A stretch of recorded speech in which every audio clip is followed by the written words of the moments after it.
And welcome everybody to our meeting.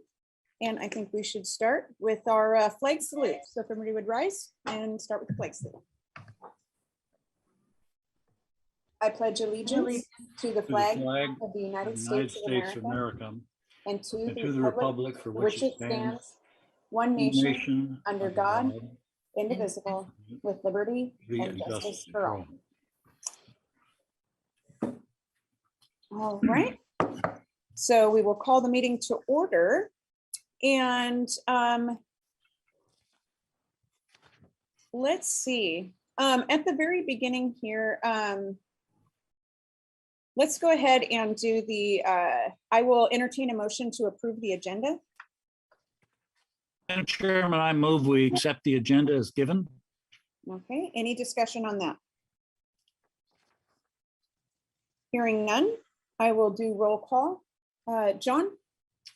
Aye. All right, Arla? Aye. And Laura? Aye. And Art? Aye. And Morgan, is he here? Yes, I am okay. here. And I don't want to, why do I always forget that? Audrey. Why do I forget that name? I'm gonna tattoo it on my hand. And Audrey, how about you? I'm here. You're here, okay, aye. So And I, yes. and I. And I as well. So the agenda is approved. And what I'm going to do now, Jackie, can you go back to the original screen you had here for our meeting guidelines? And since we have some people here in attendance, it would be worth me trying to move this. I'm going to read this out loud, which people could probably see it, but it's a lot of words. And I'm going to try to do my best and read this out loud for everybody for our board meeting guidelines and how we conduct our meetings. So welcome to our meeting. The North Mason School District Board of Directors values the opinions, suggestions, and thoughts of our community. We also appreciate members of our community keeping an eye on us by attending and observing our meetings. This notice will help you understand how the board meeting works, the roles of the board and the superintendent, and how you might share your thoughts with the board during this meeting.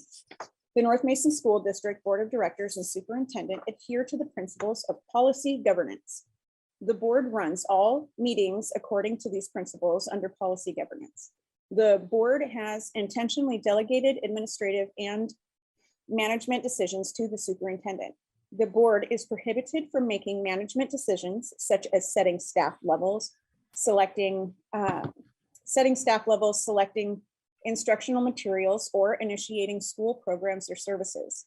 While you're invited to provide input on such matters during the meeting, such decisions are the superintendent's to make, and we encourage you to talk directly with the superintendent. Under policy governance, the board directs the superintendent through two sets of policies: ends policies and executive requirement policies.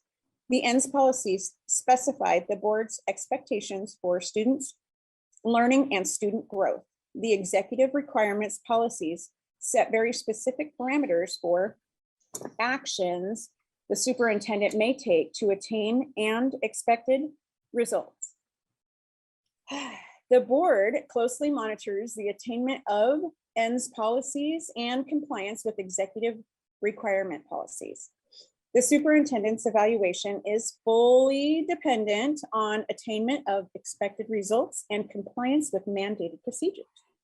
In addition to the ends and executive requirement policies, the board has also defined the relationship between the board and superintendent in a set of board superintendent relationship, BSR policies, and the way the board members will conduct themselves in a set of governance process, GP policies. We invite you to our website where these policies are posted, and you can find that there. And we have our community participation at board meetings. And that is, again, welcoming your comments. And it is important that members of the public understand how public participation at board meetings will occur. Board meetings are not community hearings or public forums, although we have a little bit of one today. They are meetings of the board with discussion between board members with the superintendent and the superintendent's designees. While the meetings are held in public, they are not open to public participation, except as described in items 2 through 4 below.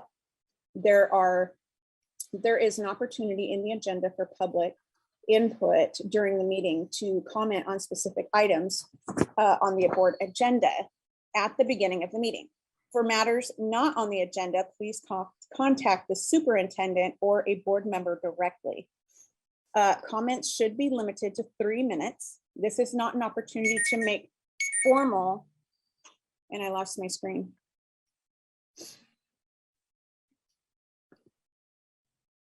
And my screen blacked out. I'm sorry about that. Okay, for some reason. Do you want me to finish it out? I got it. I got it right now. Got it? Okay. Comments should be limited to 3 minutes, and this is not an opportunity to make a formal or extended presentation to the board. If the presenter wishes the board to have more information, the presenter is invited to present written comments. The board will not enter into dialogue with community members during the comment period. It is an opportunity for the board to hear community members, but not to enter into policy or program. Oh. Hold on. It's because it's a different matter, but it was through the police department. I'm going to turn this off. Arla, can you finish that? Yes, I Just can. finish it. Okay. The board does not enter into policy or program discussions on matters of the day-to-day operation of the district, such as policy, curriculum, academic standards, etc. The public is invited and encouraged to meet with the superintendent. And just to clarify, we do have a public hearing this afternoon or this evening, in addition to our regular public comment period. This is the one. Right, I'm in a meeting online. I'm the president of the board here at Northeast School District. And so I am in the middle of the meeting. That's why I can't answer.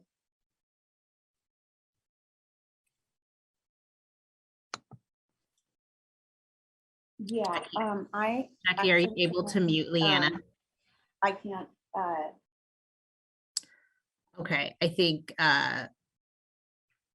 we should move on to any public comments on the agenda. And this is outside of the public hearing later. Are there any public comments? Looks like Ken has raised his hand. Jackie, is there anyone else who's sent in some public comments? Janet Peterson wanted to make a public comment, and then I think the rest are all for the public hearing. Okay. We will start with Jana Peterson, and then I see Ken and Herb. If you want to make a comment during this period too, we can move on to the both of you. Jana, are you still there? Yeah, can you hear me? Yeah. Okay, I'm hoping this is okay that I comment here, but I'll try to keep it snappy. I am joining you from my pantry. And I just want you to all take a good look, because I want to kind of share what's kind of been going on in our house for the last 2 years, and in an effort to make things known to the school board and to the school district as to not make decisions lightly. This is 6 foot, possibly, I can touch both walls, a little bit leaning, where my 7-year-old spent 1.5 years of his life getting his education in a room without a window, without fresh air. He spent here doing school for a lot more hours here than he would have done in school because of the nature of doing online school. But it is also my home. This is where, my pantry, where I get my ingredients to cook meals for my kids. And outside of these 4 walls right here is where I raise all my other children. I have 4 kids. And for 1 year of him doing online school, I was shushing my other kids, be quiet, be quiet. Lucas is on his video chat with his teacher.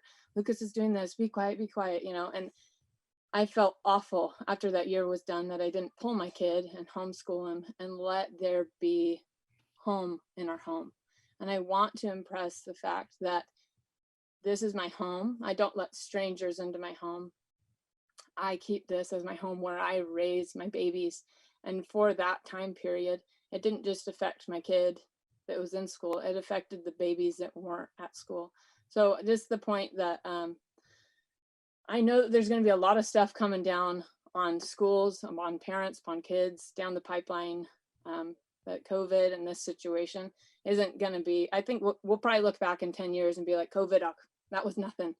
You know what I mean? I think there's going to be new stuff coming, and I just got the notification that the mask mandate is going to be lifted in March, but I just want to state my opinion about that. I had a discussion with my kid the other day. He's in 3rd grade, and I was talking to him about a conversation he had with a student, and I said, was he happy, or was he excited? And he's like, I don't know. And I'm like, well, like, did he smile, or was he nervous? Was he scared? Was he happy, sad? And he's like, Mom, we don't have faces. I don't know. And so that like broke my heart. Like, I haven't been about masks the whole time. I've put my opinion in. I've tried to be civil. I've done but my kid just told me he doesn't have a face. So he's not getting that social education. And that's why he's in school. I'm fully capable of giving him the homeschool, but I really want him to be there. He had an opportunity to have a good teacher. And so he's there this year. But there was a big part of me that was going to homeschool him because of that. But I wanted him to have that social, and he's not really getting it because of the mask. But I mean, other than that, I'm here teaching preschool to my little kids, and I'm saying, alligator. And they get to see my mouth, and I get to teach them, bear. And I get to teach these kids, and a lot of emotion into this, because I don't feel that we're being fought for, that our children are being fought for. And that phrase, it's that token phrase in education, what's best for kids, I don't feel is taking precedence when we aren't fighting for our kids. And I mean, we teach about Martin Luther King Jr. and Harriet Tubman and the Holocaust stories of all these brave people who stood up and said, this isn't right. I don't feel that our school district is doing that for us. And I want you to, and I believe in you. I believe in the people. I believe in this community, and I want that to happen. I feel coming from here, I don't want to attend these meetings because you guys get to see this. I don't know how to put a drop screen. I fully know that a naked 2-year-old could be coming behind me at any time. And so 99 times out of 100, I'm not going to attend these meetings virtually because I feel like something's going to happen here and I'm going to be embarrassed or whatever. And I don't want the community to see my pantry, but this is all I've got. This is the best I have for a quiet space. And I just feel like you need perspective from the community. I feel like it is time to be back in public for school board meetings, and whoever can't come, we can make exceptions for them. It's the same for education. We need to be all back, and then we can make exceptions. We could do awesome things with hybrid, right? And I think that anybody who's worried about COVID, that's okay that you don't come to the school board meeting and maybe you Zoom in, but for the rest of the community, it's really hard for me to want to get on here and talk to you or to show up or do anything. I know that attendance at school board meetings isn't generally that good anyways, but I do feel like it's hurting the attendance that can come. And I feel like there's a lot of stuff that needs to be talked about. I mean, we have discussion of mandatory shots. There's masks, and I don't know why for the last however many months of school that hasn't always been on top for kids to be unmasked. But then we have the Feller Center, and there's a lot of violence going on in our middle school and high school. And I feel like when we do school board meetings, it feels like a little sneaky, like we're trying to do it online, so the attendance and like discussion can't be there, and we'll kind of brush it under the rug. Now, I believe in my heart that all of you don't feel that way, but as a community member, it kind of does feel that way. Like we need to get back. We can be in the gym and be 60 feet apart, each of us. Like we could make it work, and I think we need to. But I hope that my message to you, I know that the masks are soon going to go away, and but there is, like I said, going to be stuff that's coming down the pipe at us and our children. Our homes are going to be attacked, and for me, I'm saying this is my home. This is where I raise babies, and you aren't welcome. And when we make the decision to have online anything, whether it be for a snow day, I mean, my kids on a snow day are scooping snow for their neighbor. They're learning service, and they're learning how to have fun, and they're learning all this stuff. And then it's like, well, we'll never have a snow day again because we can do stuff online. And I'm like, whoa, don't take it so lightly that we just say go virtual with everything. And don't take it lightly that my kid's wearing a mask for 6 hours a day. And please, as a school board, get some guts. Eatonville, not too far away, stood up for their teachers and said, we aren't going to enforce a mandate for teachers to get a shot. If you want to mandate it, you walk down here and you do it yourself, but we'll stand up for our teachers for exercising their freedom. And I think that that's important, that we go down in history, and those same people that we're talking about in the history of the world that we look up to, and the fire in our souls that's like, yes, those people did what's right. Let's do what's right. And I obviously every one of you is going to have a different opinion about what's right. But I also feel like as a community member, I need to be represented. But I also feel that like it's kind of hard to get on these online forums and be a part of it. I've tried to attend many of these meetings and my internet's completely cut out. If you've heard everything I've said, it's a miracle. So that's it. But I guess like as far as questions for later on, I don't know if you're going to have comment, but the Feller Wetland Center, I was just, why are we selling it? And is there a possibility we could keep some of the land for someday to use for our school? For Thank you, Jana. I'm going to stop you right there for your message. And if you have anything else about Feller, you can join in at the public hearing in a little bit. But Is it just like a group discussion? We open it up for public hearing for Feller, then it will be. Okay. Right now, it's just the public comments, and we have a few people that want to do the public comments, and we try to keep those public comments short to get through the business meeting. Cool. All right. Thank you. I'll join in later. And thank you so much. And I'm sorry I had to step away or my phone would have completely shut down my computer. I had to turn it off. Then we have, let's see, approve the agenda, and then we did the public comments, and we're there. Leanna, we have 2 more comments. Oh, that's what I was asking, if there was any other, so go ahead. And who, let's see, who are the other 2? I don't see anything on here. And Van Buskirk and Herb Gerhart were. I saw Herb's. They have their hand up, hands and raised. his thing went, there it is. Herb, are you unmuted there? There you go. Okay, just unmuted. I just want to let you know I'm here because of the hearing, but I want to let you know I appreciate that you do Mason Web TV, because I do keep an eye on you and I do watch the meetings on Mason Web TV. And the beauty of it is I can speed it up and skip through the parts that I don't want. And most of you have heard from me at one time or another. So I voice my opinions. If you're going astray, I let you know. So like I say, I just want to let you know, I appreciate that Mason Web TV is there. I hope lots of other community members are viewing the meetings and being in the background silent. Thanks. Thank you, Herb. And Ken, are you? Good evening, folks. Can you hear me? We can. I can. Thank you. Do I understand that we can only make public comments on something that's on the agenda? At this time, yes. We're going to open up the public hearing Well, just a little bit further down. If I could have just a moment, if that would be all right, you can shut me off if you want to. But I emailed the superintendent and board president and asked that an item be placed on the agenda, and I never heard back. I simply asked that you be forwarded an email regarding the planned action ordinance that was just approved and the impact that has on the school district. I think it's very important, and I also think that the board should support, not oppose, the proposed extension to the Belfair sewer. Thank you. Got it. Okay. All right. And we have that, and then we have Brad. We got Brad there. Oh, you're muted, Brad. Sorry, guys. How about now? Oh, we can hear you now.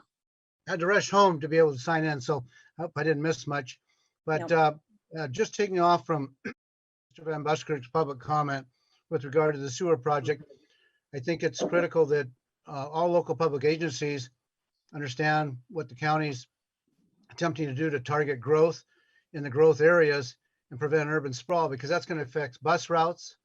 It's going to affect where people are buying homes or renting homes and their ability to get to and from school. So it's definitely a must as a taxpayer in this district. I'm suggesting to the school board that they definitely understand what's going on and then deliberate about it in public, and then also hopefully vote in favor of the Belfair Sewer Extension, as it's going to be, promoting growth from the north end out towards the Lake Flora Road, and you'll have a lot of residential and commercial development there, and again, that'll affect bus routes and what have you. Thank you, and I'll stick around for the public comment on the Theller Center. Thanks. Great, thank you, Brad. You're And anybody else have their hand up here? I'm looking through my list. And if anybody sees someone else with their hand up, Brad, do you still have your hand up, or did you put it up again? Didn't miss you there. Sorry, I forgot to lower my hand. Sorry. Okay, yeah, I just want to make sure we got everybody. Okay. Yep. All right, so no more on the public comments so far. So the student board member comments, do we have any there?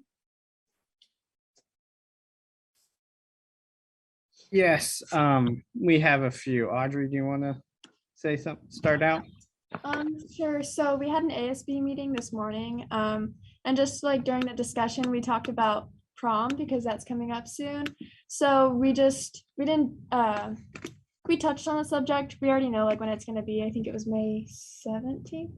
I believe so, yeah. Yeah, or March 17th. Sorry, May. Well, okay, so May 17th. And we touched on the subjects that it might be about. So we're going to see if we can get a list of them improved by the admin. But so far, that's what we have for prom coming up. Right now, we're just working on themes. Do you have anything to say? Yeah. So, and then, so something I've been working with WASDA these past couple of weeks, and what we're doing is we're getting a guide put together for districts and then for student board members across the state, full of recommendations, and kind of we call it our WASDA 101 guide to get students and new school board members set up, as long as various policy ideas. And then it'll be a two-part document.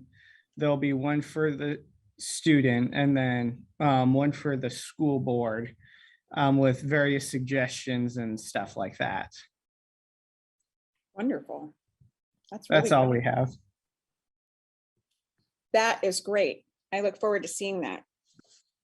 Okay, and then we are on to the consent agenda, and I will entertain a motion to approve the consent agenda.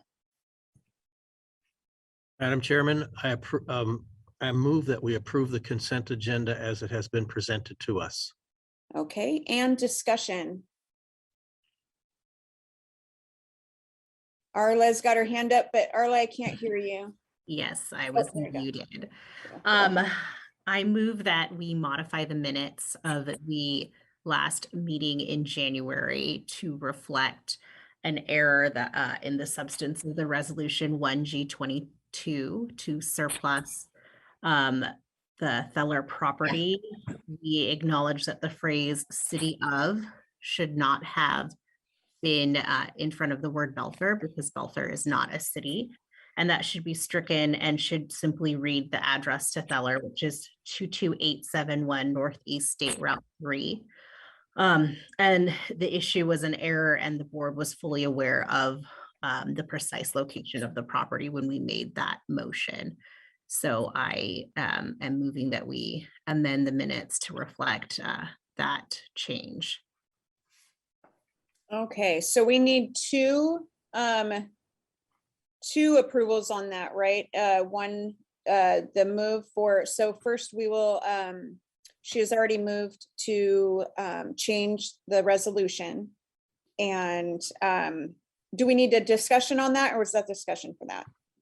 Okay, do we have any discussion? I do want to add that the surplus was a separate motion than any type of sale or transfer that may or may not happen, and that we would make that decision at a later time when we have those pieces in front of us, just to clarify for the community here. Right, good point. And then any other discussion for the actual changing of that? Okay. And hearing none, I will do roll call. John Aye. and Arla? Aye. Okay, and Laura Aye. and Art? Aye. Okay, and Morgan Aye. and Audrey? Aye. All right, and I as well. Okay, and then was there any other discussion for the consent agenda itself? I have just a minor comment to bring up, and that I don't really have any comments, which is unusual. Pretty clear cut sort of stuff. Not anything that I saw that was needing clarification. So that's it. All right. Okay, then not hearing any others I see, then I will do roll call again for the consent agenda approval. John, Aye. Arla, Aye. Laura, Aye. Art, Aye. and Morgan Aye. and Audrey. Aye. All right, and I as well. So that passes for the consent agenda. And now we are on to the reason why we're all here. No, I'm just kidding. All right, the Butler Wetland public hearing. And I am going to make a opening statement here. And I think I just covered up my whole. So, and this is neatly noted here. So I'm going to read it word for word here. So it says, in a moment, I will open the public. In a moment, I will open the public hearing related to the proposed transfer of surplus school property, district property, commonly known as the Feller Wetlands, and located behind and adjacent to the Mary Feller Early Learning Center to the state of Washington through its Department of Fish and Wildlife. Tonight's public hearing is not the final step in board's consideration of this matter, but it is an important step in order for the board to hear from the public about its anticipated land transfer. At a future board meeting, we anticipate that the board will consider a formal agreement with the Washington Department Fish and Wildlife, WDFW, for transfer of the property. In any transfer, the district will retain the ongoing right to use the existing classroom space and access the exhibit center for school-related purposes. The property transfer will not eliminate in any manner and would be subject to the public's continued access and use of the trails and property as currently used. I will now open the public hearing and ask each speaker to limit their comments to no more than 3 minutes, please. Please keep in mind that the board's role tonight is to listen to our citizens, but we will not be providing responses as a part of the public meeting. So I am opening the, do I need to, nope, I'm just opening the public meeting. And we have hands up already. So as my screen sits, I am not picking on anybody or not. So my first one here is Brad Carey in the top left corner. I would like to hear from you, Brad. Okay, hi, good evening again. So a couple things up. Number one, it would be nice to be able to ask questions and then try to hear the answers. So it helps us make a more informed comment maybe down the road. But if you're not taking questions or answering, well, I guess it's up to the board if they want to do that or not. I can rephrase my comments to questions kind of, and that'll be my comment, I guess. So I've read the 1953 Sam Feller well. And my question, which, you know, if you answer, it's great, is that we're assuming that the 1953 Will and Testament of Sam Feller is the governing document on this property. And assuming that's correct, or another one that has similar language, that document contains, and it uses the extreme restrictions are being placed on this property. And those extreme restrictions are that that property must maintain the recreational use and educational use for the, community, North Mason community, what have you. I'm paraphrasing. I want to make sure that both the grantor and grantee of this property, if in fact it happens, understand those extreme restrictions. And those extreme restrictions say that if that's not going to be maintained, then the property must revert back to the heirs of the estate, the designees, the assignees, and executors. So I think that's critical that that smell test be maintained. And I'd like to know how the school board plans to make sure that those extreme restrictions are going to be maintained. And if they're not maintained, what the school board plans to do about it, if anything. Are they going to maintain any jurisdiction? Ask for the first right of refusal? Is there terms in the transfer agreement that says if you don't perform and it's determined you're not performing per the terms and conditions of the will, we're going to take the property back over? In other words, that's kind of a question, comment, what have you. Also, I want to make sure this is not a stepping stone for the school district to transfer it from another agency and then have it be transferred again from Washington Department of Fish and Wildlife to another agency, or taxpayer owned, or a non-taxpayer managed or owned agency, like the Salmon Center, for example, or some other nonprofit. So and the final comment is, I think it's extremely important for liability purposes to reach out, at least make the attempt to reach out to the heirs of the estate, assignees, executors, transferees, and see if in fact they also give their stamp of approval on this transfer. It'll go a long ways to limiting any problems down the road if it were ever to be challenged and try to be set aside. That's all. Thank you. How did I do on time? You're good. Thanks. All Okay, right. thanks, guys. Thank you. Oh, Dana, are you talking? Oh, there you go. I am sorry. I can clarify a couple of questions that were there really quickly. So if you would like, the document that Mr. Carey, I believe, is referring to is actually a deed from May of 1953 that was the transfer from Sam Feller to North Mason School District of the Early Learning Center property, as we call it now, under a distribution from Mary Feller's will. It did indeed include a deed restriction requiring the use of that particular parcel for school and public recreation purposes, with reversionary clause to the heirs of Sam Feller if the property is not so used. But again, that deed is specific to the ELC property and not applicable to the present action. In contrast, the Feller Wetlands parcels were conveyed to the district in 1972 pursuant to Article 3 of the 1964 Sam Feller will. And that clause does state that the use of the parcels is to be for athletic and recreational purposes forever, with a portion used for a gymnasium or recreational center. That latter improvement was contingent on funding from the now dissolved trust revenues, and as we know, would not be possible in any case given the wetlands. That said, the exhibit center and classroom as a complement to the recreational trails arguably fit the recreational center purposes. And in any case, this transfer that is being proposed would preserve the required forever uses. And we are still in negotiation around a potential transfer agreement, and all of those concerns that Mr. Carey highlighted as far as a reversionary clause and how that would happen are being addressed in those conversations. Thank you very, very much. I appreciate the explanation. I really do. Thanks. Yes, thank you for clarifying that, Dana.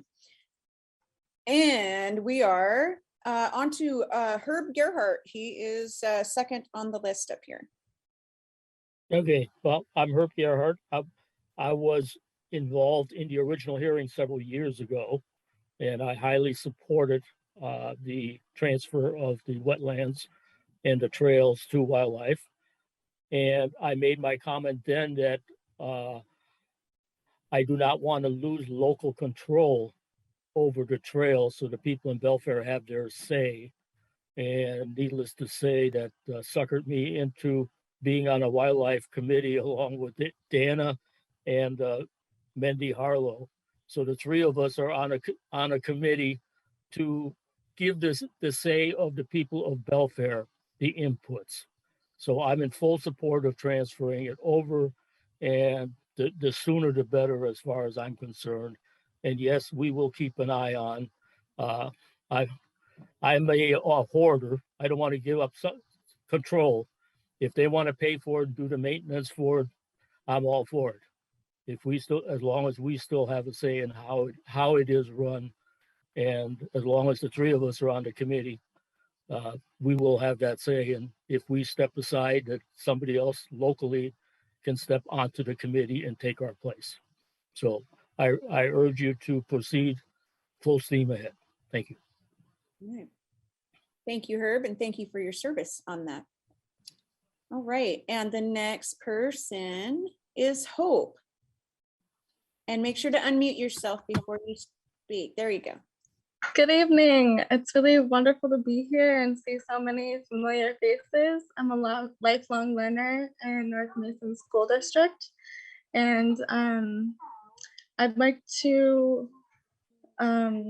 actually quote the US Constitution when I say that the treaties are the supreme law of the land, and draw the public's attention to the ways that North Mason School District has ignored their obligations in government-to-government relationships with the Skokomish tribe, who have not only legal and usual accustomed rights on this land and waters, but it's also their ancestral homelands, and in the Tuareg language has since time immemorial been called Duchlelap. Duchlelap. The superintendent and I had a meeting with a tribal representative on Indigenous Peoples Day in October, with the superintendent stating intentions to make a land acknowledgement and also revealing this plan to convey ancestral homes to WDFW. The invitation to involve tribal governance in this meeting came too late to honor governmental due process, with only 7 business days between the invitation and this meeting tonight. This situation where I, as a settler, have more voice and ability to speak than the tribe as a government entity shows the ways that settler colonialism embedded in systems at North Mason School District inhibit expressions of tribal sovereignty as I speak. I would say that this cannot be defined as a public hearing while ignoring tribal sovereignty in this matter and excluding tribal voices through a lack of due process. I strongly encourage all organizations involved to prioritize government-to-government relations with the Skokomish tribe and consider your legal obligations to treaty rights holders.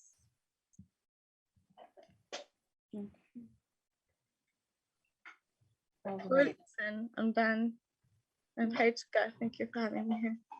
Thank you, Hope. And if I may intercede again, Leanna, I do want to acknowledge that we did extend a separate invitation to participation from tribal leaders outside of what we extend to the regular public, and it was only about 7 days ago. However, we have since received communication from tribal leadership requesting a government-to-government meeting, and we are in the process of scheduling such meeting between our school board, we'll talk about that later tonight, and the leaders of the Skokomish tribe. So thank you. Thank you, Hope. Okay, and Ken, you are up here with your hand up. There we are. Thank you, folks. I'm a little bit disappointed that the tribe wasn't informed. I think it would have probably changed my public comments a little bit. And I wanted to make sure that you folks acknowledge that I sent in some public comments before this evening, and I would really like you to consider those. I've done a lot of research and I included that in those comments. And I agree with what Ms. Hutzel just said. The tribe should be involved. They should have been involved from the beginning. So that's, as long as if you would make sure and acknowledge that you received those comments, I would appreciate it. And I would encourage any of you board members that have any questions to please reach out to me. Thank you. Thank you. Okay. Now, making sure we get everybody in this list here. Thank you, Ken, for that. And I believe when a public, when an email comes in and going through due process, it would be with and reply on the email, if I'm not mistaken, so that to make it per the rules. So if there was something and sent in through email, it would be replied to within the correct amount of time. And then, let's see, I know we had, oh, Dana, there you are. Yeah, I did receive one written statement that we were asked to share from a member that doesn't have access to Zoom. So I will read this from Dr. Lepere. It says, I just finished watching Ken Burns' documentary about our national parks. As a child in Cincinnati, I never had the opportunity to visit any of those parks, but I grew up in Laboto Woods, a semi-developed outdoor recreation and education center. My mom took us on nature hikes here and the family farm in Oxford, Ohio. When the Thaler Wetland trails were developed on the property that Sam Thaler donated in memory of his wife, Mary, I was in second heaven. Right behind my dental office, I was back on the trail again. At first, Tom Mars and I used our steel backpack blowers to clean leaves off the boardwalks. Even before the money ran out from the Thaler Trust, I started helping as a volunteer to maintain the trails as best I could. I'm especially dedicated to keeping the trails handicap accessible in memory of my cousin Tom, who died of muscular dystrophy when we were both 21 years old. I hate change, but this transfer makes sense in that WDFW can get money from the legislature and spend it on trail maintenance and preservation. This is something North Mason School District cannot spend their dollars on. And that is from Dr. Donald Lepere. Nice, thank you for that.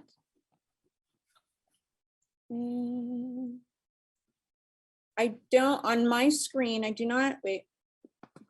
I don't see any other hands up, but do we have, did anybody, I'm not sure if we had a sign in really.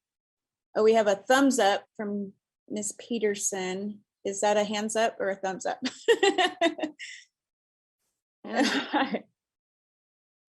Can you hear me? Yes, no, I can hear you. There you go. Okay. Well, I just wanted to ask, I guess, some questions too.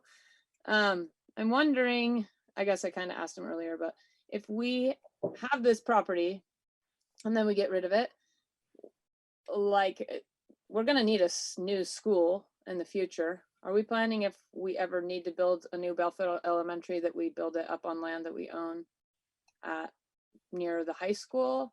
Or, I mean, in the future, could we not, I guess maybe a school wouldn't fit on that whole thing, but possibly a gymnasium up on the upper field of it, not down below, because you're running into wetlands territory. But well, we are retaining the upper 5-acre portion that was part of from Mary Thaler's will, and that will continue to be part of the school. But the other wetlands areas are wetlands are not a place where you can build a school because of the environmental issues. So whatever happens or doesn't happen, we wouldn't be able to build on those. right. Or, And then, my just a comment to put out there, just because, so I guess we'll own the top portion. What I'm worried about lately is I've seen lots of like homeless vehicles parking around. There's some near our school, and that concerns me that that parking lot might become a place for loiterers, and right next to our school is just unsafe. So I'm gonna just put that out there, that if somebody else was to own that, we wouldn't have control necessarily of that. So, but I guess I'm kind of unclear as with the tribe and everything.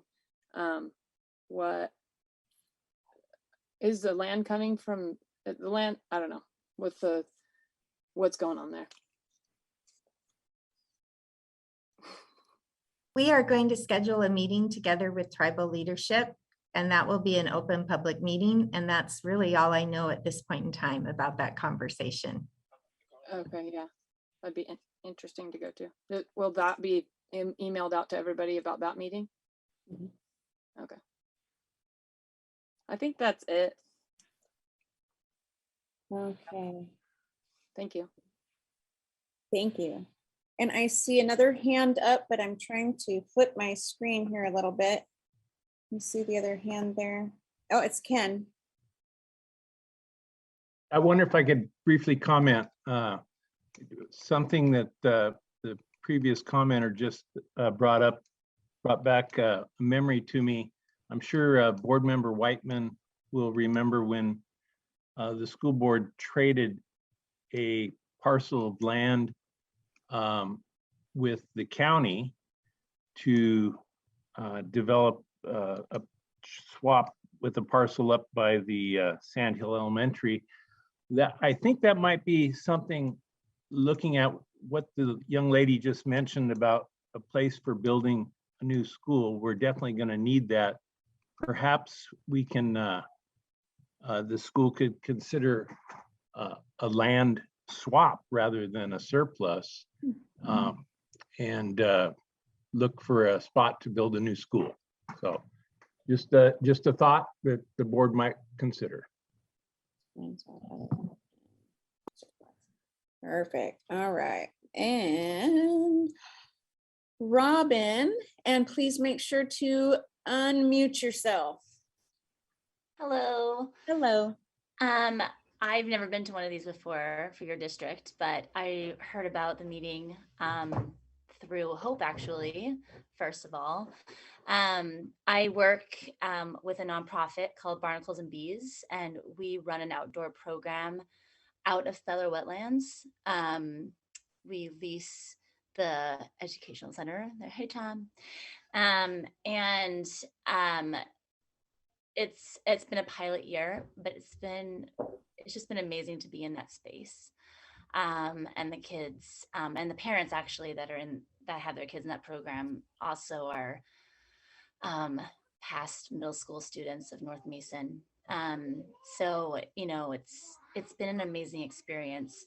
That said, too, I guess I just kind of have some questions. I know that you're retaining the buildings in moving forward with your discussions around this piece. And I'm echoing Hope too, just like making sure that due course is and acknowledgement is given to the Skokomish tribe. But I wonder as well, sorry, my children just started yelling as I started talking. That's why we're here. It's my moment. Just be quiet. So I guess my and being there, and Karen, since Karen Lippy worked at that site and did so much, I'm coming in just new and just seeing a lot of the elements of that area kind of fall in disrepair. And so there is, I think, that financial piece of just like that there needs to be some support to kind of replenish some of the areas for safety. Even though the person who's been doing the maintenance there is amazing and she's like a one-person show. She's a wonderful person and does a lot. So to keep us safe. So anyway, I guess all I'm trying to say is that I'm in support of like looking for options to savor, to replenish areas that need help there, like on the boardwalk and other structures. And also just like a care and tending for the land for that one person can't manage. And also, and just a clarification on like future programming, and what that looks like if it were to not be in the hands of the school district anymore. If that's even possible. If it's not, that's also okay. You know, we're still in discussion at what the agreements will be. I do believe that we have a representative from Fish and Wildlife attending. I don't know if Tom, if you're still here, if you have anything you want to say to the group.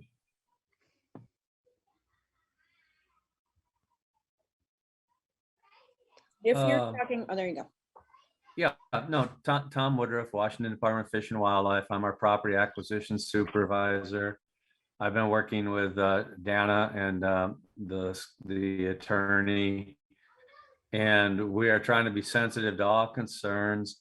I think everything has been addressed so far. Reversionary language, we understand there's community needs. The Barnacle and Bees program, Barnacles and Bees program has come up.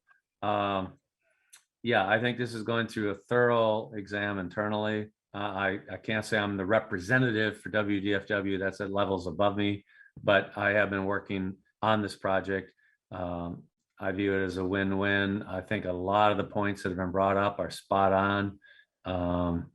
And it's not to take away anything from the community, but it's to contribute and add and be a benefit to the community. So that's Awesome. Thank you. Thank you.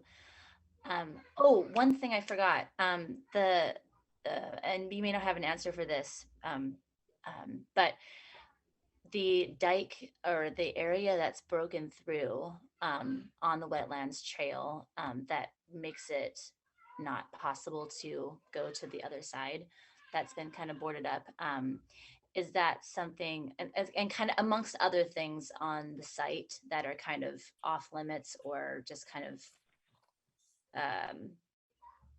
holding until things get settled? Or is that a project that with the dike and the broken off boardwalk that hopefully you're hoping like a future buyer with the wildlife would take over? Again, that's probably part of discussion. Well, and I want to be clear, this isn't necessarily a sale. This can be an intergovernmental transfer, can be what we're talking about. But a future owner of that property would determine the best way to deal with that dike problem. And so there are a lot of different ways to look at that. I'm not sure which they would select, but I'm sure they would have a plan for that. It is not something that the district can spend funds that we get for running our schools on. And so we've had our hands tied in that situation. Okay, right. Thank you very much. All right, I see that I think there's another hand here and I'm flipping it up. It's Brad. Thank you, Madam Chairwoman. Just a quick one. I was just thinking, does Department of Fish and Wildlife, if the transfer goes through, do they have any goals and objectives that I might have missed? Because I've just coming on the tail end of this activity here. I'd just be curious if there was any grand plans or they're just going to kind of maintain it the way it is and keep running that way. That was my question is their main interest in acquiring the property through an interlocal agreement. And then of course, when the tribe, when you guys meet with the tribes and do all that type of stuff, do we as the public have any say in a public hearing like that or not? That's it. That's all my comment. Thanks. Thanks, Brian. You know, we haven't done a lot of government to government meetings, so we'll have to look thoroughly at the rules for those meetings when we do those. If it runs like a typical school board meeting, we'll follow those same requirements. But we'll be working with Tom Strong from the Skokomish to determine how we're going to do that meeting. And so I don't know the answer to that. As far as what the ideas are that the Fish and Wildlife have, you know, it's been a couple of years before COVID when they came up and did a presentation to the community, and many of the people here and many more people were there for that conversation. And I would guess maybe when we're further along in this process, they might, if that's where we end up, be able to explain that at that time. But as Tom said, his job with Fish and Wildlife, I guess, is in acquisitions, so he might not be the best person to give you that information tonight. But we can certainly ask for more information for people. Okay, thank you. All right. And Hope, I see you with your hand up. Hi there. I just wanted to respond what I've heard from examples from other properties that Skokomish manages on the canal that are similar, that they also have keep it open to the public use and recreation and educational use and all of that too. Thank you. As far as my understanding of their intention. Very nice. All right. I see, oh, Ms. Peterson, Jana, you've got your hand up. Is it up? Yeah. Okay. I just wondered, so this is just a swap. So it's in a, I'm trying to stay out of the red. Is there a way that we can sell it or, get money to put into our schools? And okay, so I've been down there, I go down there a lot and I see that there's a lot of maintenance that is deferred because we can't handle it. And so is it just a swap, as in they're kind of doing us a favor by taking care of the land? Or can we make money from this so that we can put it back into our schools? The benefit of a intergovernmental transfer in this particular case, because it's, we couldn't sell this land in accordance with the will to commercial entities and things like that, nor would it be probably viable for very much that's commercial. But the benefit to the district at this time is, although we acknowledge that there are many things we would like to have upkeep better on, we are working on it really hard and spending as many dollars as we can. And the cost of more intensive upkeep is beyond what we're able to do. And so the benefit is to not have those costs hanging over us. Oh, I was going to say in a large part about the dike. Somebody was asking about the spot that got washed away. I think the thing with building a dike and stuff right there is that you have to approve it through a lot of governmental agencies, like 3 or 4 at least, to get that, because nature has taken it away. If we would have been able to upkeep it before it got completely washed away, it would be different. But now I think you have to go through a series of agencies to get clearance for permitting and all this stuff to put it back. Yes, you're right. Okay. All right. And I'm just flipping through my thing here. I do not see any more hands up right now. Are there any other comments? I just have one question or per se comment really quick that maybe it will be answered now. Do we know yet if this will require a pass to get into the park, or is it still planning? Are we still going to be able to keep it free to the public? Morgan, we have raised that concern in our discussions. And like I said, we're not done. And so we have not received a definitive answer to that question yet. Okay, thank you. I was just wondering if there was an update since last time.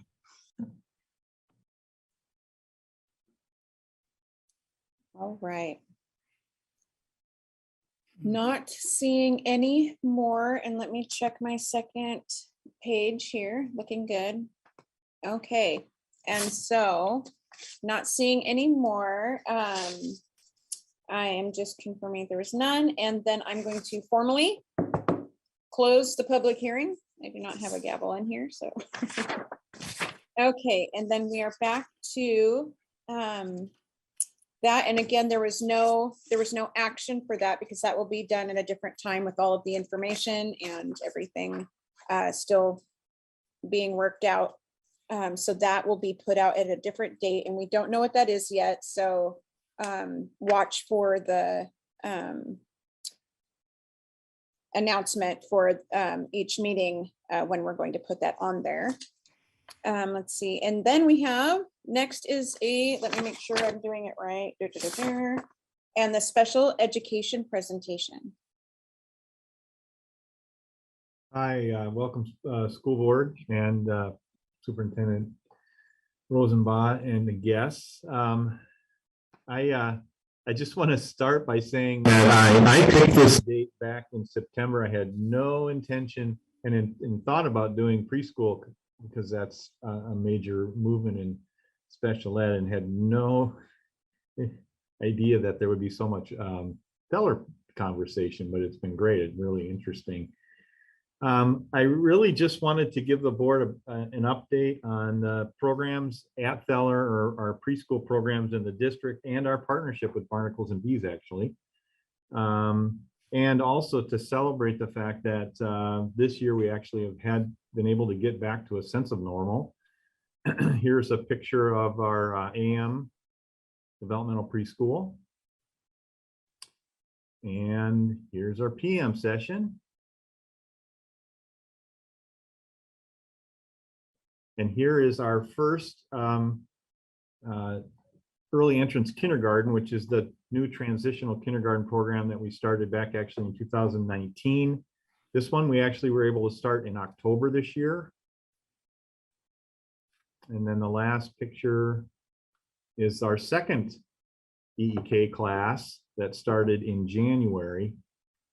And I'll go through some numbers. So I just thought it would be kind of fun to see some pictures of those. And then I was able to get one quick shot of our Barnacles and Bees.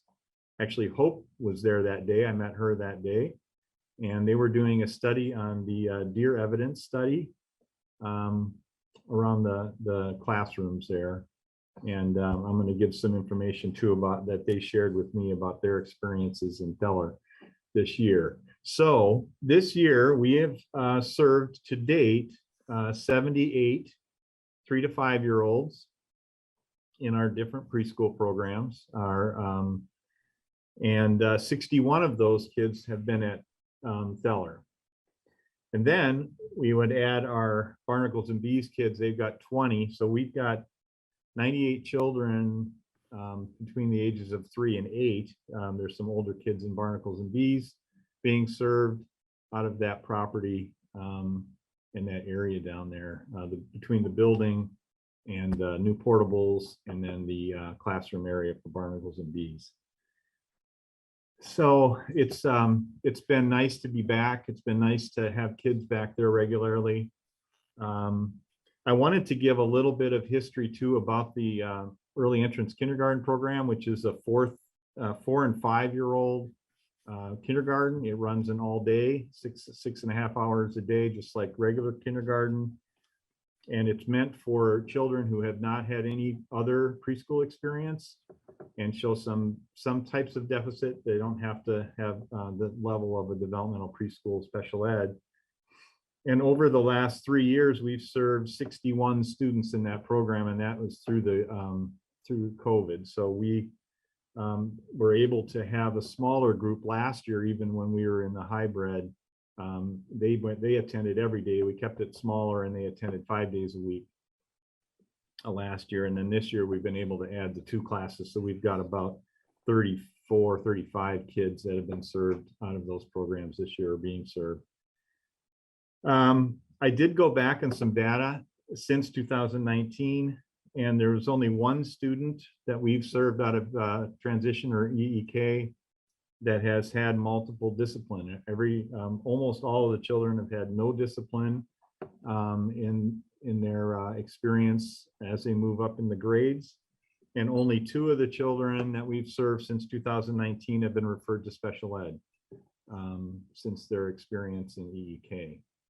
So I think that shows some evidence that it does work nicely to have them come into our regular K-12 system and function well. So that's kind of it. I don't have a lot more. I think our challenges moving forward as we come out of this, hopefully a pandemic into an endemic, and we can again get back to something more normal, would be to rekindle our partnership with Ecap and Head Start. And then just keep finding more ways to have the different programs interact. There's been conversation, but we haven't been able to act on it yet too much, about having kids from Barnacles and Bees and developmental preschool program and Ecap and EEK have some time to share with each other. So that's sort of the things that we're talking about now. And I would entertain any questions. Well, I wanted to share just a couple comments about Barnacles and Bees that they said. That one thing that they appreciated is seeing salmon come up Saltwater Creek this year. They were able to see an owl actually catch dinner, and one of the children said they had never seen an owl before, and I have to say I've only seen a few. It is pretty darn exciting when you see an owl. And then the kids also appreciating the beauty and not liking the litter and trying to do something about it. I thought those are amazing stories that they were able to share with me. So, and with that, I would open up to any questions that you might have. I have a question. First, what a treasure. You guys, that is just seeing the kids out there playing in the mud. That's so special. How many teachers or hands-on adults that work on like in a group of kids, how many are in there working? Yeah, right now we staff it with 2 teachers, special ed teachers for the developmental preschool, and we have 2 regular paraeducators that we staff all the time. And then we'll add staff as we need to, as children needs come in. We just added another half-time paraeducator to the developmental preschool because of some needs of a student that came in just recently. And then we have the early entrance kindergarten is staffed by a certified teacher and a paraeducator. So we have 4 staff for the 2 classrooms.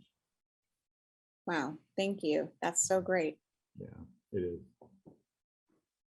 I just wanted to ask, well, first I wanted to say that we love barnacles and bees. My son Hendrix loves Miss Robin, and the program is so wonderful to have. So, and it's also just very exciting to have everybody here making all these comments.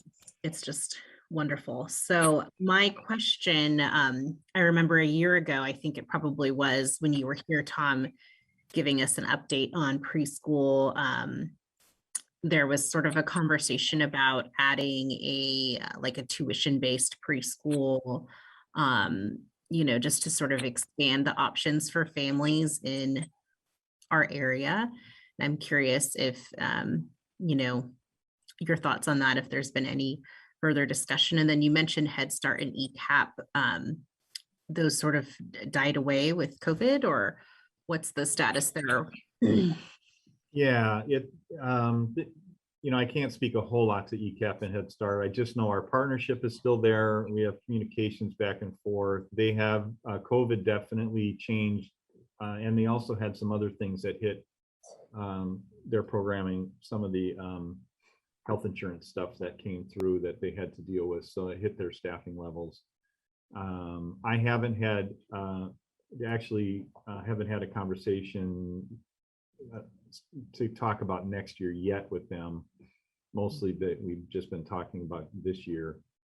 But there isn't any desire on our part to move away from that. It would just be a matter of what they can do and how we can put it back together. The tuition-based, Dan and I have talked about it, and we've got some thoughts about how that would go. I don't know what we don't know about that. So I mean, there could be licensure that we have to look at and some different things. I certainly think it's in the plans yet. It certainly wasn't the time to do that this year. But with the levy passing, there are some opportunities that we can add some staffing that could support that to Feller, and that's what we're certainly going to look for and do it as soon as we can. We were also anticipating, like many places around the state, an influx of federal money to support universal preschool programs. That hasn't happened yet, but we hope to see some of that either from the state or the feds soon to help expand our ability to provide additional preschool programs, including maybe tuition-based in our community in the near future.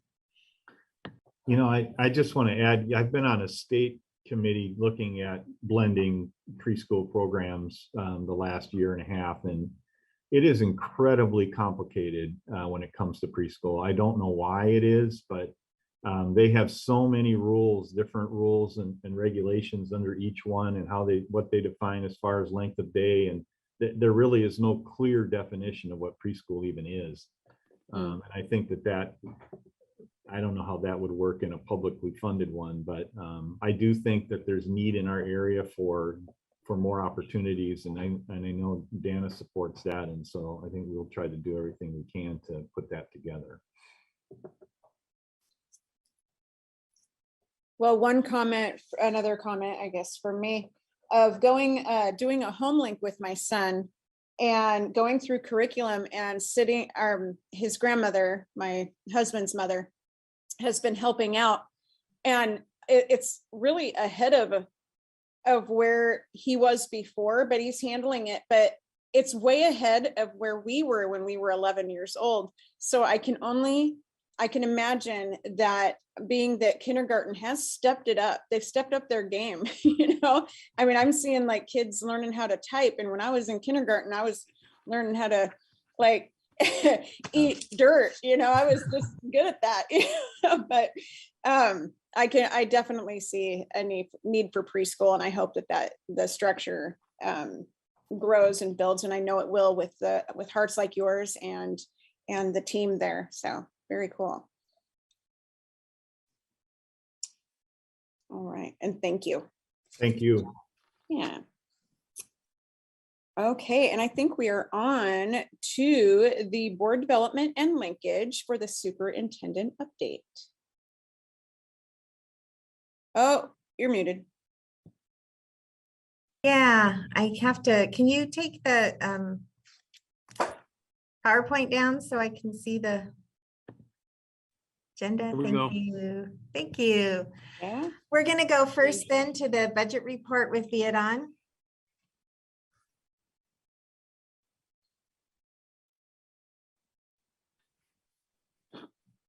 Ready. Okay. So starting with, I'm going to be reporting on data as of January 31st, 2022. And we'll just start by looking at all our other funds. You can see for a capital project, our ending fund balance is $413,000, about a $32 increase from last month. For our debt service fund, we have an increase of about $46,000. So currently at $1 million for our fund balance. For our ASB, we have an increase at about $1,000. So our ending fund balance is $408,000. And then for our transportation vehicle fund, we have an ending fund balance of about $339,000. All right. So looking at our enrollment FTE, you can see that for the month of January, we are not too far off from the previous month. We are trending at 2,261 FTE. And leaving our average at about 2,247. Okay. And then moving on to our budget dashboard. Again, this is going to be referencing year-to-date would be January 31st, 2022. So we'll start with revenue. Our total revenue year-to-date is about 35%, and we projected 39%. Our total local sources revenue is 26%, and we projected 39%.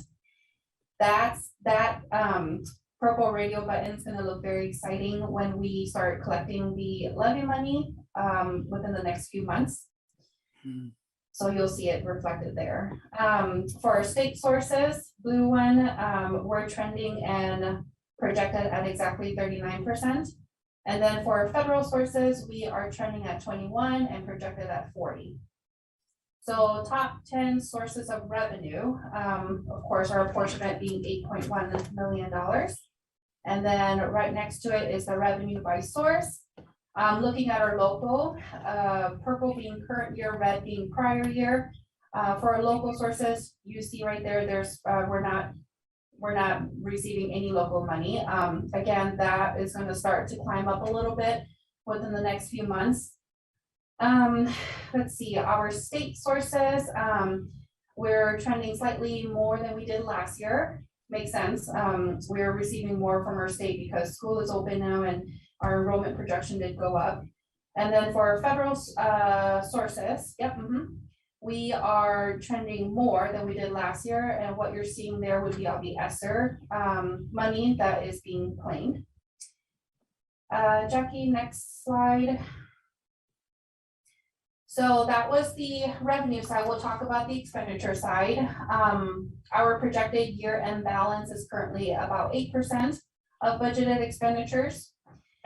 For our local sources, we have, oops, sorry, wrong. For our local sources, we have projected 41% expenditure year to date, and we expended 38. For our salaries, we projected and are spending at exactly 40%. And then for our basic ed, we projected 42% and we're spending 36%. Then looking at our top 10 expenditure by program, of course, basic ed being our top expenditure at 6.6 million. And right next to it, expenditure by object. Our salaries, again, purple being current year, red being prior year, we are trending more than we did last year in expenditure. It makes sense. We hired more people and or staff, and there was a bit of a raise. And then for our supplies, we're just about where we're at last year's, just slightly less. We did our bulk purchasing last year. And then our purchase services, we are trending more than we did last year. Also makes sense. School's open now, so of course there's more services that are needed. Next slide, Jackie. Okay. For our ending fund balance for January, we have an ending fund balance of about 2.4 million, which is consistent with previous trends. And then as long as we are projected to do what we are planning to do, we should have an ending fund balance of about 2.9. Okay. And then final slide. So our current year-to-date revenue is about 12.5 million, and we have an annual budget of about 35 million. So we have brought in about 35% of our budgeted amount. And then for our expenditures, we've expended about 14 million, and we have an annual budget of 36 million. So we've expended about 38% of our budget. And that concludes the January's report.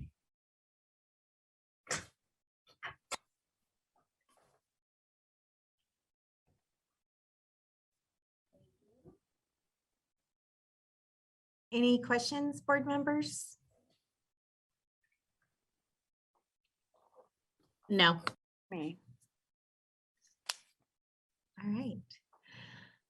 The next thing to share is the superintendent budget guidelines document. I hope you had some time to take a look at that. It's a few pages long. I work on this every year and present to the board. This is the rules that we're going to give ourselves as we prepare this budget for the 22-23 school year. And so within those budget guidelines, if you open them up, we'll scroll through and I'll hit a few highlights for folks.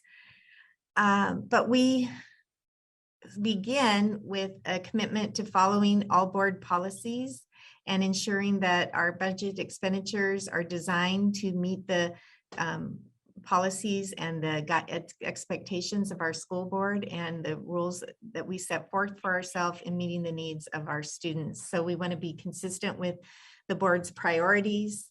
Our budget will be continue to be presented in a comprehensive summary format that hopefully is understandable to the board and the community. We want to adequately describe in our budget when we present it this summer, spring and summer, the major initiatives and funding sources and compare the amount of actual expenditures for the most recent year with what we budget for the coming year. We also in this document try to disclose our major budget assumptions that we're making as we put this together. Okay, keep scrolling, Jackie. And make sure we provide, as we present the budget, adequate support for board development and other priorities, including the cost of audits and things like that.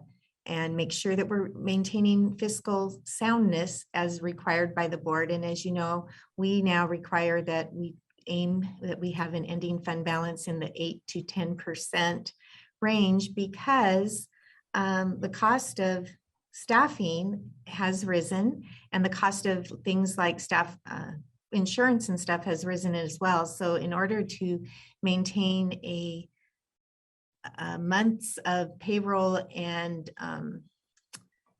benefits for employees, we need to be at least above that 8%. And we try to maintain a month in our ending fund balance in case of any kind of an emergency that should happen with the state maybe not getting things done on time. So that's where we are. As we move forward down the document, we still are focusing on writing a budget that supports our commitment to the whole child within the context of the whole school and the whole community. And our budget priorities are based on a needs assessment, looking at our high poverty percentages and those students in schools where those are most impacted, at the school improvement status of our schools, and at meeting the needs of our special populations. So we budget very conservatively, and in this document, and as we plan going forward for 22-23, we are going to budget for an enrollment that is consistent with what it is right now as of the end of January. So 2,260 plus or minus 50 students.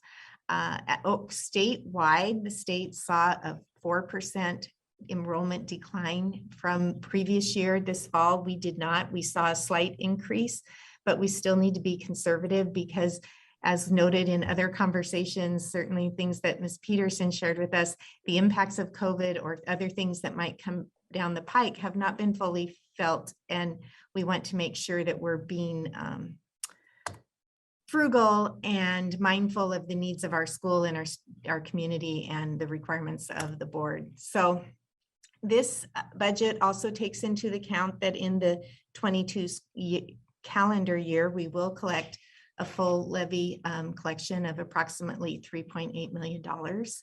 And that we will continue to follow all the guidelines set below for how we deal with staffing and making sure that we are meeting our long-term maintenance needs and other kinds of needs, charging our costs appropriately, and acknowledging that including benefits, personnel costs are currently approximately 82% of our budget.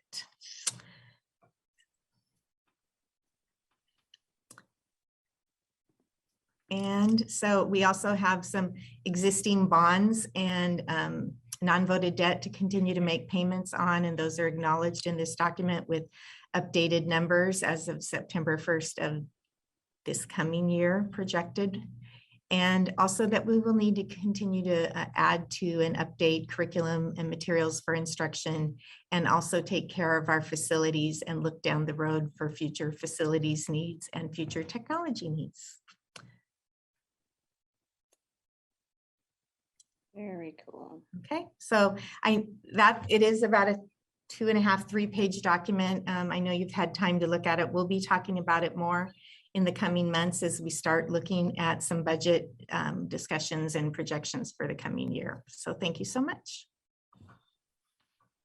All right, and we have an action on the bottom here. I had a quick question about the budget. When does that come before us, Dana? The board approves an initial budget usually before in the June, July timeframe, or more in detail budget guidelines, at least a broad outline of what we're going to do, and then a complete budget in the August board meeting. Thank you. Mm-hmm.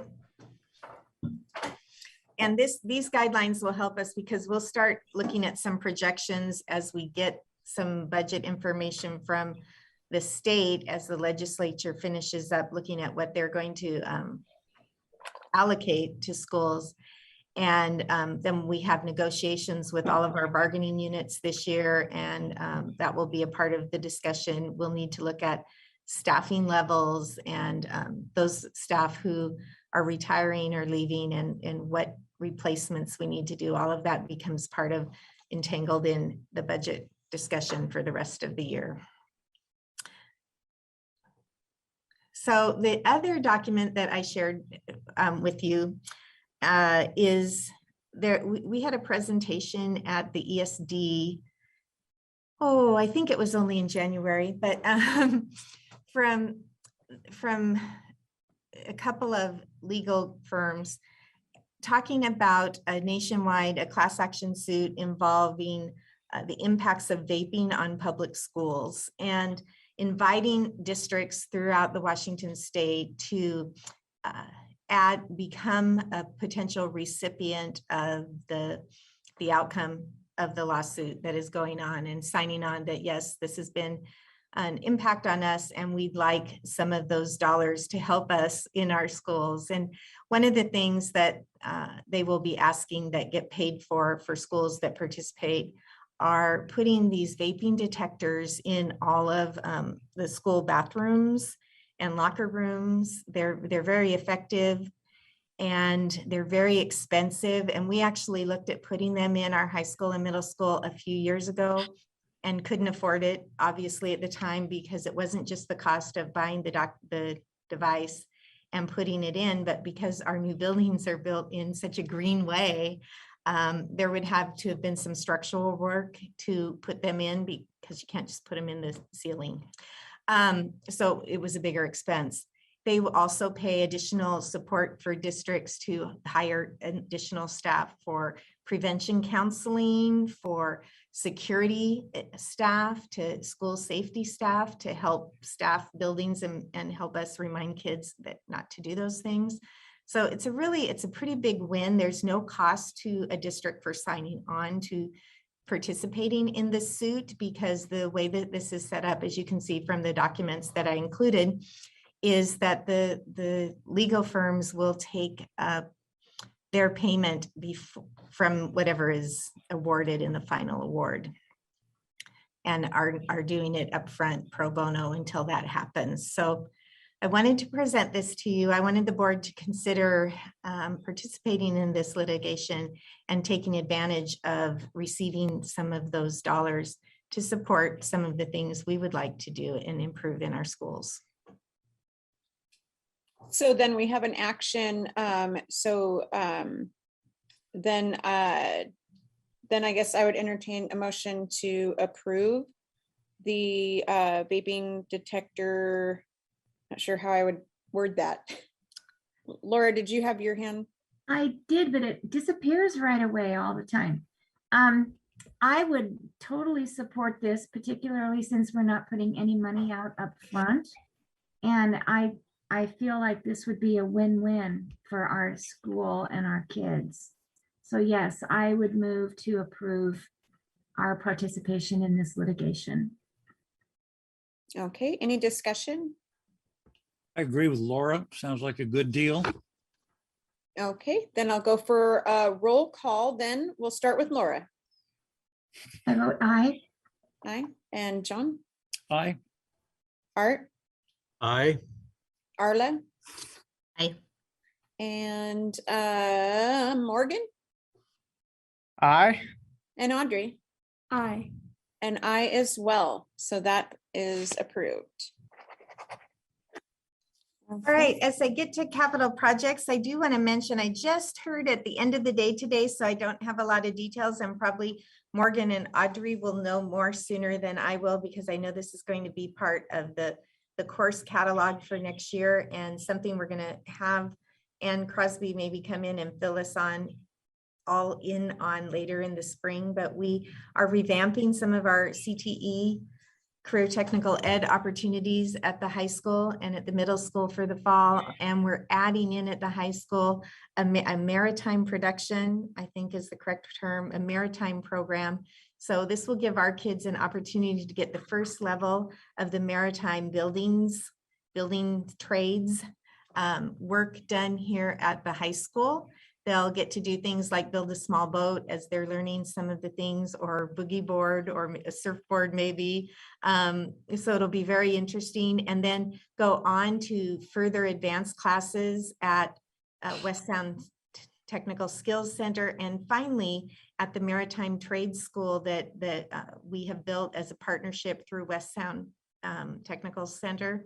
with all of the districts in our region up at Port Townsend in the Maritime Trades program there. So our kids would have an amazing opportunity to participate all the way through that and graduate with a really neat career opportunity and everything ready to go. So I'm really excited that we're going to be adding that, and I can't wait to bring somebody in to tell us more all about it. When I talk about capital projects, we haven't had a lot of new things going on. We did finally, because after the impact of COVID, get the batting cages installed, and that is the last piece at the softball field. We're very excited, and the kids have started practice with their batting cages. So that's, or they start next week. So that is just wonderful. Another thing that's going on with capital projects is we have some work that needs to be done on the wells here on the upper campus, as well as at Sand Hill. So those projects are going on next week during winter break, starting on the holiday on Monday. That's what I have to say there. Exciting. Okay, I am unmuted. Good. Okay, so our upcoming board letter columnist, February is Art, March is John, April is myself, May is for Laura, and June is for Arla. And okay, and then I just want to say I'm open for topics.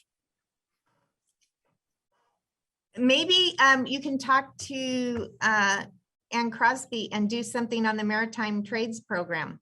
Okay, all right.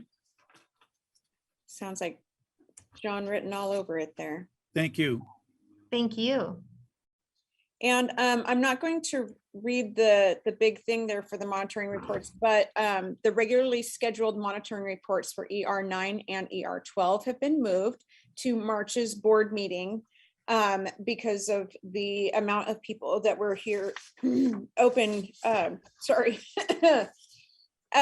We wanted to be able to have time to spend on our topic today, and then we'll be able to spend time on those in March. And that is when we normally do not have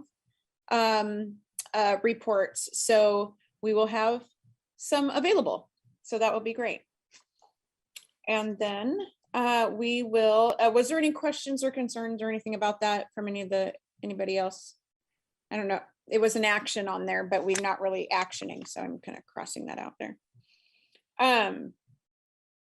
And then to the adjournment phase of the meeting. So good of the order, board and superintendent.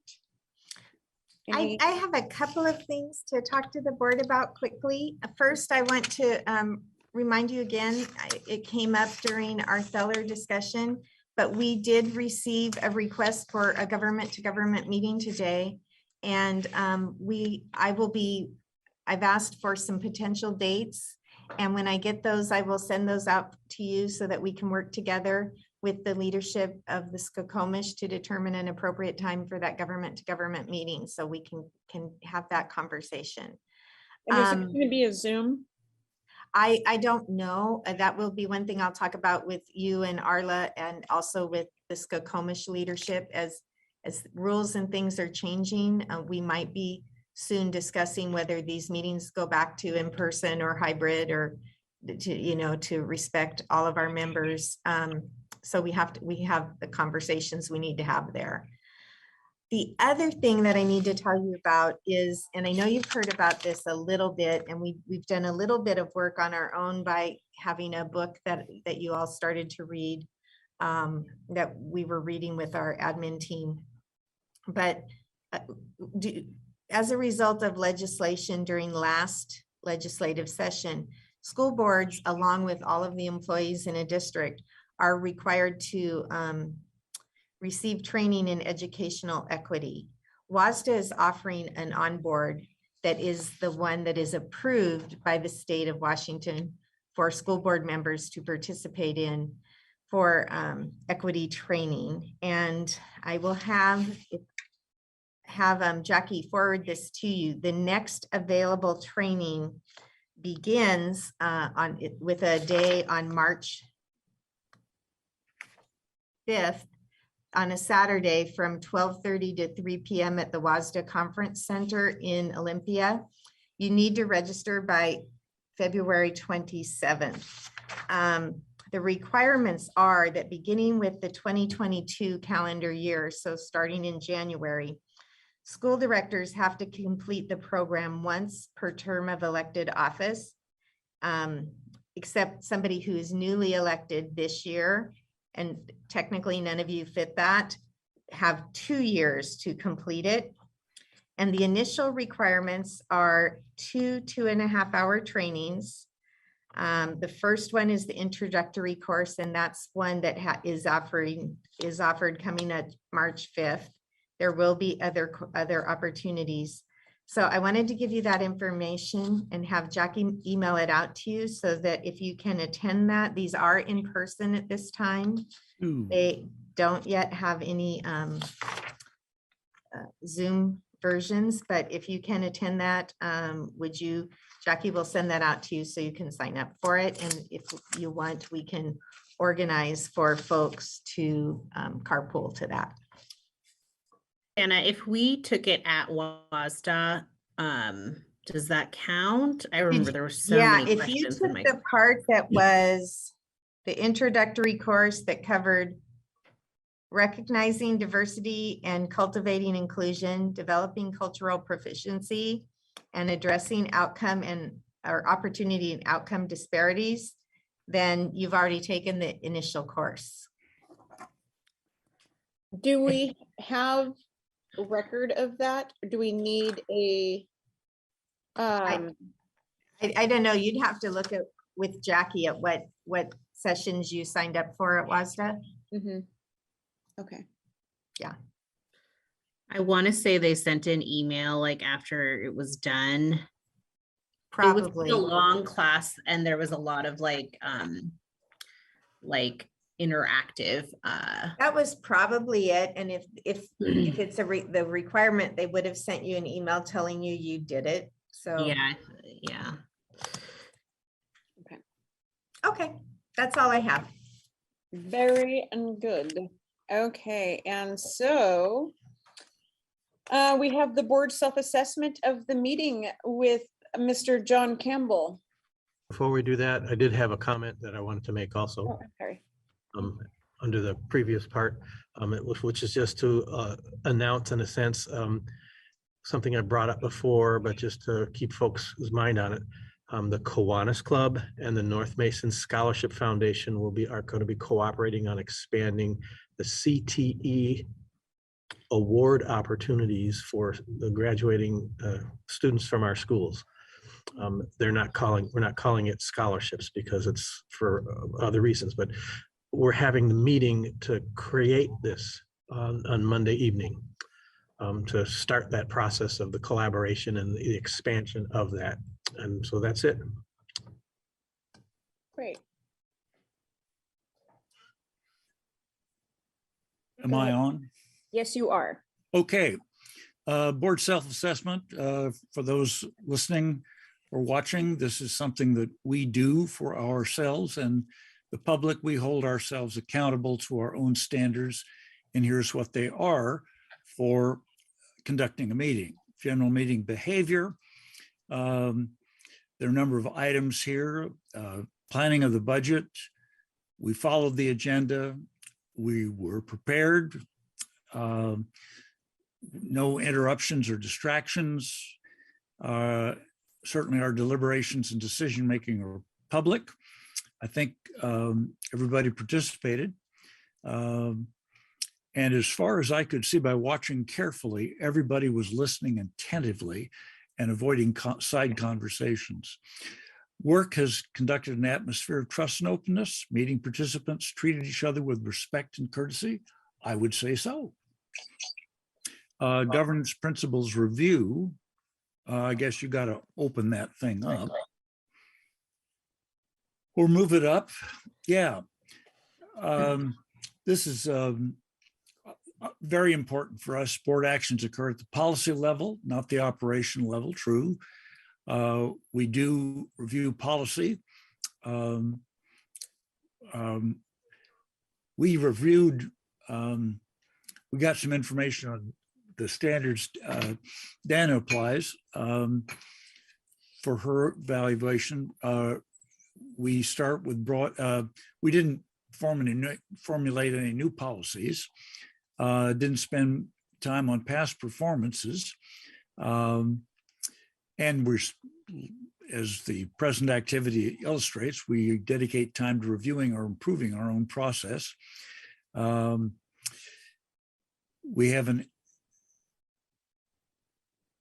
We are up to speed on each one of those as far as I can see. And so I would say we have an overall satisfactory evaluation. Okie dokie. Thank you, John. And our next board meeting will be on March 17th at 6:30 p.m. And we have it on here as in the boardroom or remote. So it is, I think are we still on Zoom for next month? I think that is a decision that we will talk about with you and the board vice chair, and then get input from the rest of the board. As you know, the governor announced that the mask mandate for in-school buildings is being lifted as of March 21st, which is just after that board meeting. And there are going to be some steps with some of the other mitigation strategies that are going to be talked about in the next several days. So I'm not sure what all those rules are. We are still seeing a relatively high compared to the state level of COVID cases in our county, but it is on a decline. So I think we will have to keep watching that and make decisions about when it is smart and safe to be able to get back in person, because I know we prefer that and our community does as well. So. Very good. Okay. All right. And if we've got nothing else, then I will adjourn the meeting. Have a good night.